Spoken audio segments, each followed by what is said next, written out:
سلام به دوستان عزیزم تو کانال دارالوحشت. امروز من شما رو به جای میبرم که اگه وارد شید دیگه خروج با شما نیست. جایی که مرزبانا خاموشن و قوانین با خون نوشته میشه.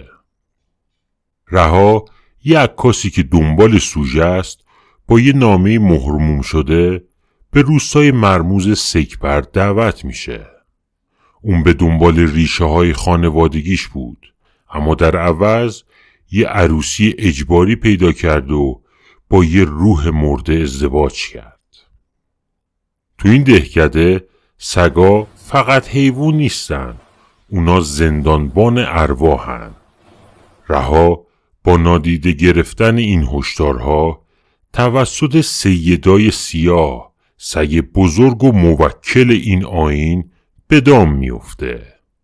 سگ خون اونو میلیسه و رها تبدیل میشه به وثیقه‌ای زنده برای بازگردوندن یه روح اسیر.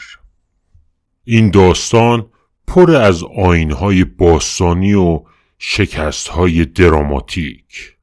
تا آخرین ثانیه این ویدیو با من باشید و با چشمای باز این وحشت کوهستانی رو تجربه کنید.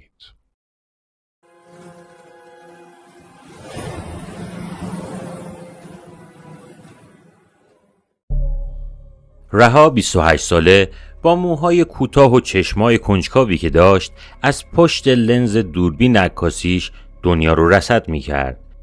زندگی مدرن و سریعی تو قلب تهران داشت. اون یه عکاس مستند بود که به دنبال سوژه‌های بکر اما ملموس میگشت. چند سالی میشد که رابطه‌اش با گذشته و ریشه خانوادگیش توی نقطه دوردست قطع شده بود. اون نقطه دهکده تو ارتفاعات کوهستانی کردستان بود به اسم سکپر.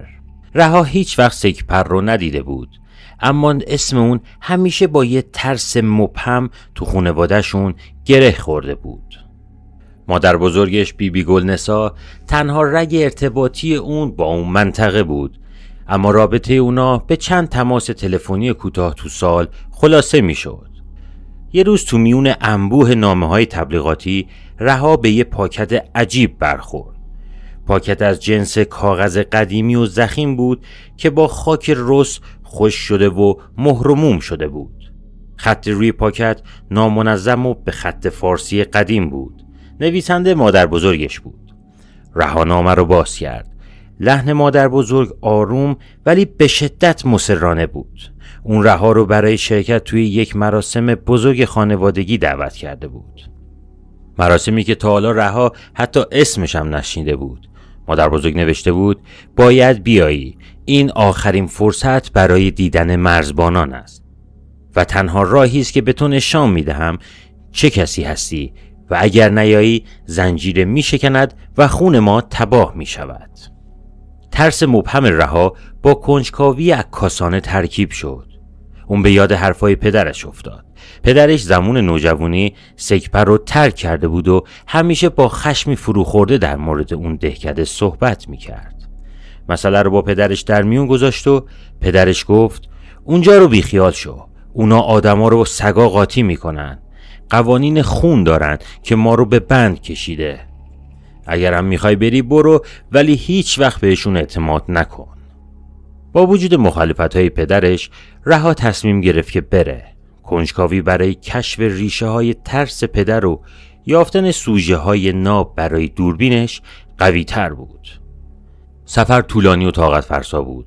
پس از خروج از جاده های اصلی مسیر تبدیل به یک جاده خاکی و پرپیچ و خم شد که به نظر می رسید هیچ وقت تموم نمیشه.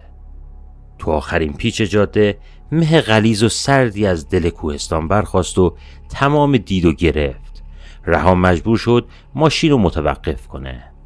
وقتی مه کمی کنار رفت، رها دهکده سکپر رو دید. خونه های سنگی و گلی بودن که به صورت پلکانی روی دامنه های کوه نشسته بودن. دهکده‌ای که انگار از تاریخ جدا شده بود و تو سکوت ابدی فرو رفته بود. سکوتی که نه آرام بخش بود بلکه سنگین و گوشخراش بود. اما اولین چیزی که توجه رها رو جلب کرد و اونو میخکوب کرد تعداد زیادی سگ‌های بزرگ و خشن بودن. اونا سگ‌های معمولی نبودن. اکثرا با خز سیاه و چشای سرد و هوشیار کنار در خونه ها روی پشت ما و تو مسیرها ایستاده بودن. اونا بی حرکت بودن و رها حس میکرد تک تک اونا با نگاهی بی احساس و حیوانی اونو زیر نظر دارن. حتی یک صدای ناله خفیف هم به گوش نمی رسید. این سکوت سگ‌ها بیشتر از هر صدایی ترسناک بود.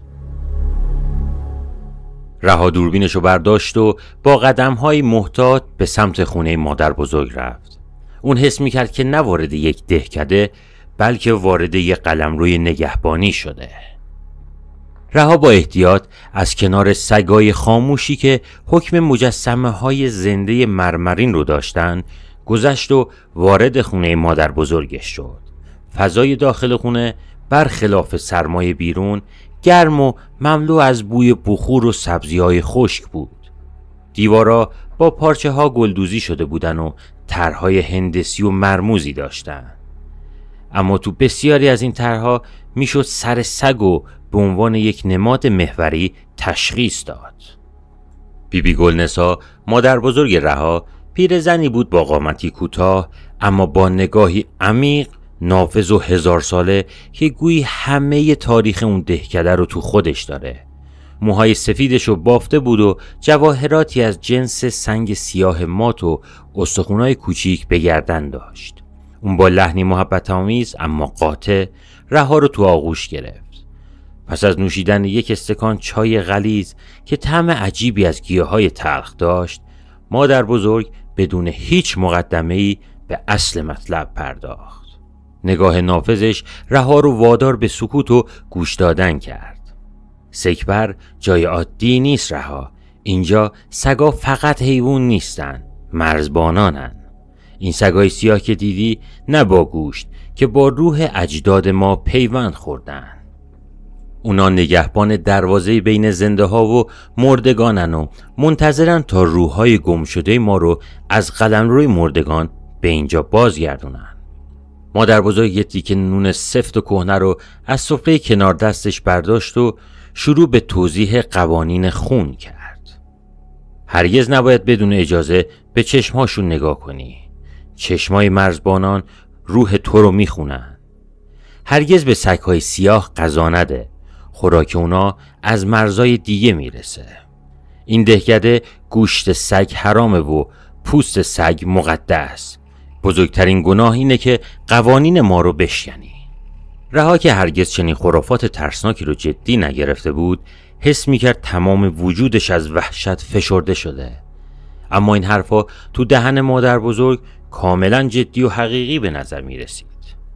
سپس بیبی گلنسا به مراسمی اشاره کرد که رها به خاطر اون دعوت شده بود. عروسی 40 گز.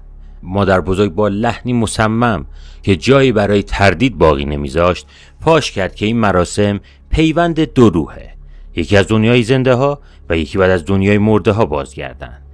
اما مهمترین چیز این بود که عروس این مراسم تو هستی رها.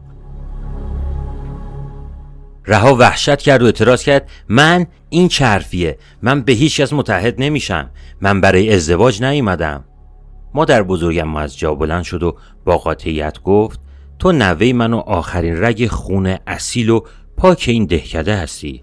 خون تو باید با یه روح گم شده پیوند بخوره تا اونو به دنیا برگردونی و گناهان ما رو پاک کنی.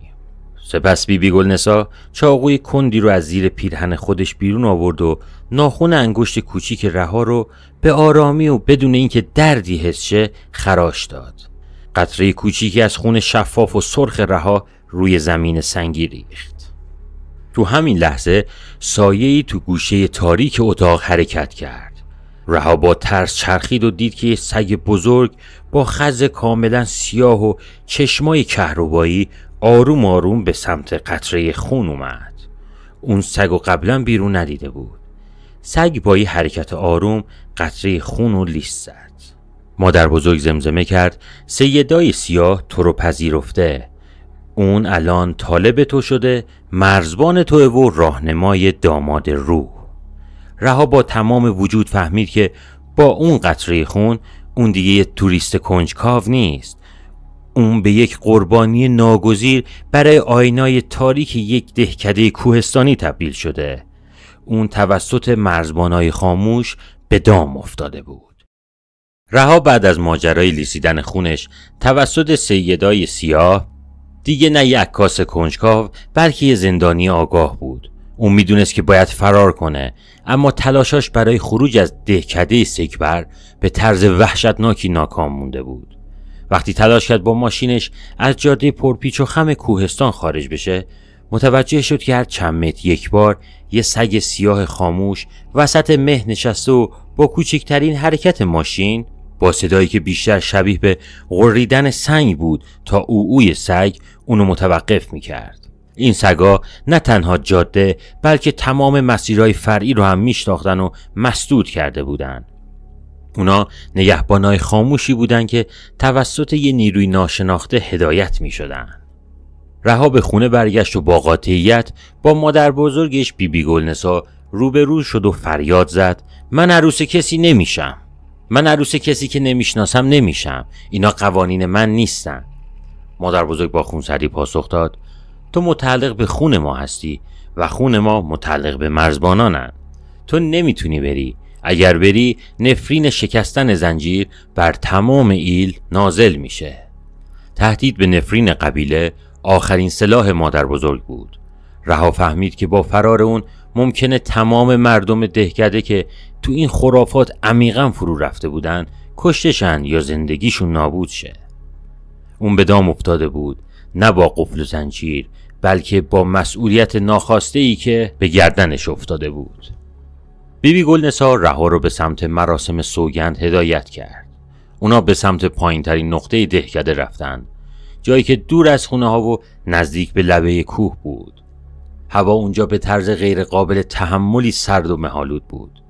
وسط یه دایره یه سنگ قبر باستانی بزرگ قرار داشت.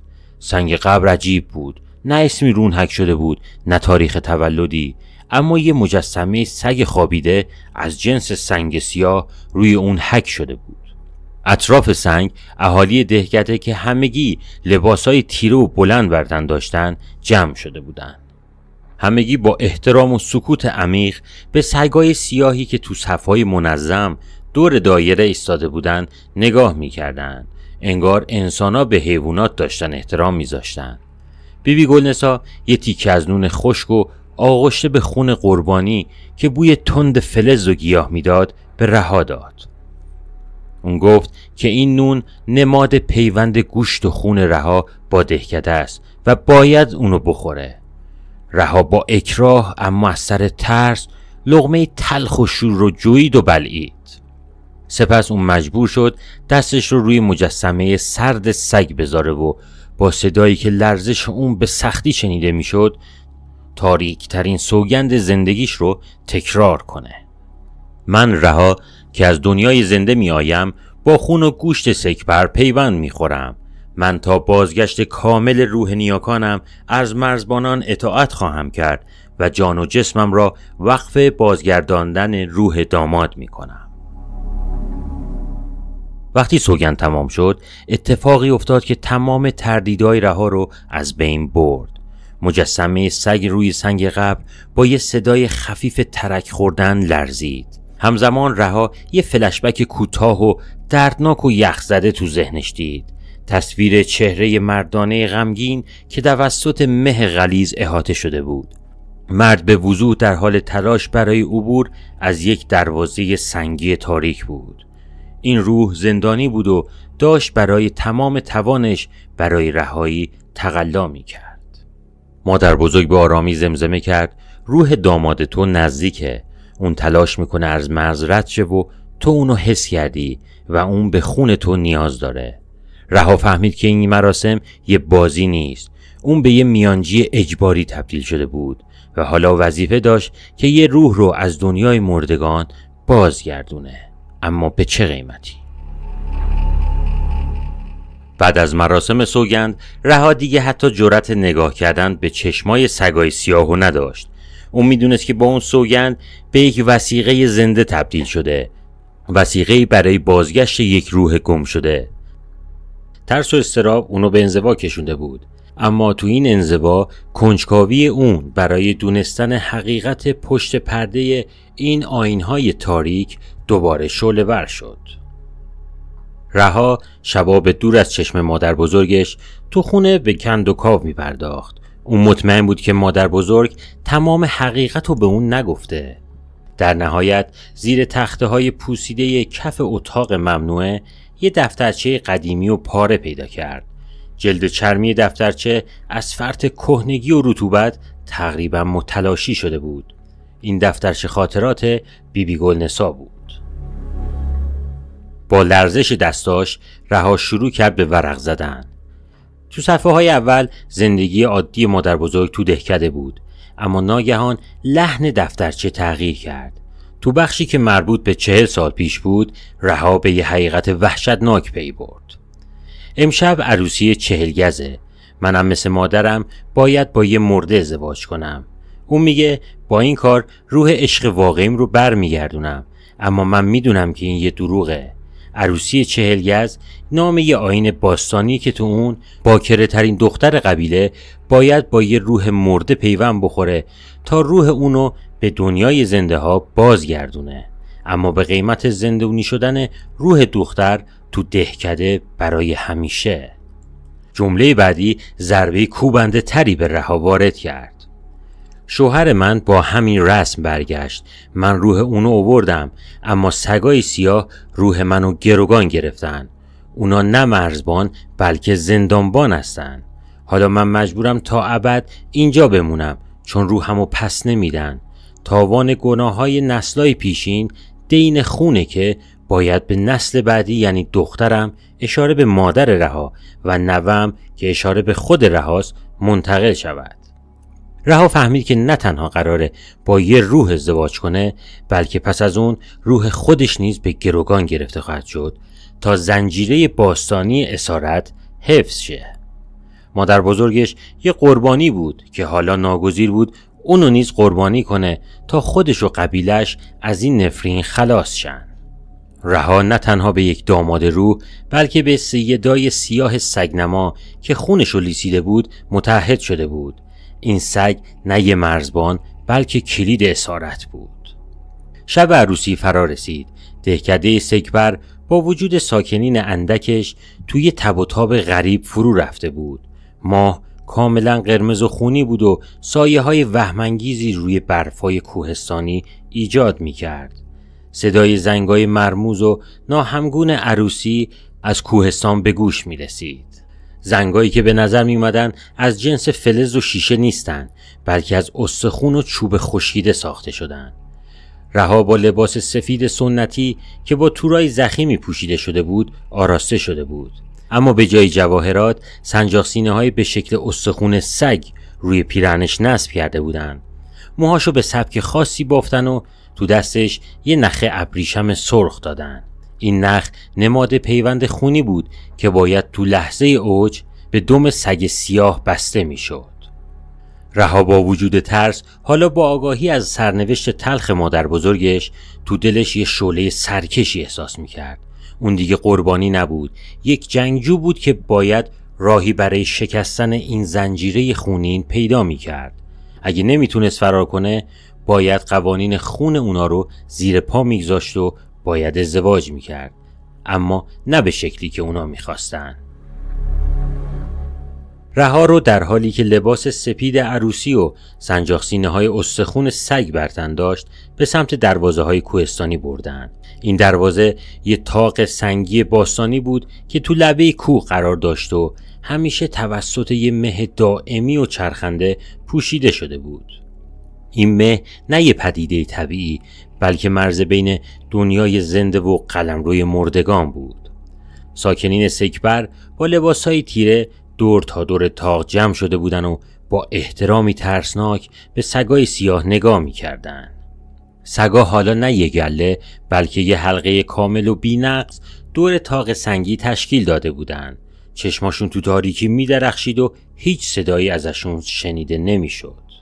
تو مرکز حلقه بزرگترین سگ سیاه با خز پرپشت و کاملا مشکی با آرامشی موذیانه نشسته بود. بیبی گلنسا حالا که تمام وجودش به وظیفه باستانیش گره خورده بود کنار رها وایساده بود. صدای اون دیگه مادرانه نبود، بلکه صدایی بود که رازهای قرنها اسارت رو تو خودش داشت. وقتی نخ رو به دم سگ ببندی و سوگند رو تکرار کنی، دروازه روح شوهر تو باز میشه و تو به یک مرزبان جدید تبدیل میشی. رها با درک کامل دفترچه مادر بزرگ میدونست که تبدیل شدن به مرزبان یعنی از دست دادن روح و تبدیل شدن به گروگان ابدی اون سگ سیاه. اون باید زنجیره رو میشکوند، اما با راهش، تغییر هدف پیوند. تو دست رها نخ ابریشم سرخ بود، نخ پیوند خونی که باید به دم سگ بسته میشد تا روح داماد رو به دنیای رها بکشونه. اون تو لحظه آخر تصمیمشو گرفت. همزمان با بالا رفتن ماه کامل و سرخ تو آسمون مه غلیظ‌تر شد. از توی تاق سنگی یه شکل مبهم و تیره و انسانی شروع به ظاهر شدن کرد. روح داماد با تلاش و تقلا در حال عبور از مرز بود. رها میتونست چهره غمگین و محو شدهش رو ببینه. رها در حالی که نخ رو به سمت سگ سیاه می برد، به جای اینکه اونو به دمش ببنده، با تمام توانش نخ ابریشم سرخ رو محکم به سنگ قبر باستانی که نزدیک دروازه بود گره زد. همون سنگ قبر بدون نامی که مجسمه سگ رو اون حک شده بود. اهالی دهکده نفسشون رو تو سینه حبس کرده بودن. این یه نقض فجیع آیین بود. رها با تمام قوتی که از عمق روح خستش سرچشمه میگرفت فریاد زد: من رها به سکبر قول میدم، اما نه با ازدواج بلکه با انتقال. خون من نه به روح داماد بلکه به سنگ دروازه پیوند میخوره. لحظه پس از اتمام جمله یه شوک ماورایی کل فضا رو فرا گرفت. سگ سیاه با یه صدای وحشی و غیر حیوانی فریادی کشید که گوشت و خون رو به لرزه در می آورد. روح مرد که تقریبا کامل از تاق سنگی بیرون اومده بود ناگهان مسیرش تغییر کرد. اون با یک نیروی ناشناخته و قدرتمند به عقب کشیده شد و به جای رهایی تو دنیای زنده به سمت سگ سیاه کشیده شد. روح مرد با دم سگ برخورد کرد و یه نور سیاه وحشتناک با خز سیاه سگ ترکیب شد. سگ از جای خودش بلند شد. چشماش دیگه کهربایی نبود، قرمز خونین و هوشیارتر از قبل می درخشید. قامت گرفت و صدایی که از درونش برخاست صدای خشن هزاران سال اسارت بود. رها با وحشت متوجه شد که این سگ نه مرزبان بلکه زندانبان ارواح است و ازدواج فقط یه بهانه برای قربانی کردن یه روح زنده است تا سگ سیاه قوی تر شه. با گره زدن نخ به سنگ قبر اون نذاش روح داماد برگرده، اما باعث شد که روح دربند به طور کامل جذب سیدای سیاه بشه و قدرت اونو بی نهایت بکنه. رها با دیدن این صحنه فهمید که نه تنها زنجیره رو نشکسته بلکه قدرت دشمنش رو تقویت کرده و حالا سگ سیاه دیگه تنها یه سگ مرزبان نیست بلکه تجسم قدرتمند تمام ارواح قربانی شده است. بیبی گلنسا تو نهایت آرامش به سمت رها اومد و زمزمه کرد: تو روح اونو نبلعیدی اما قدرتشو به زندانبان دادی. حالا اون آزاد شده تا... سگ سیاه با چشمای قرمز خودش مستقیما به رها نگاه کرد و با صدای ترکیبی از پارس حیوانی و خنده انسانی شروع به پارس کردن کرد.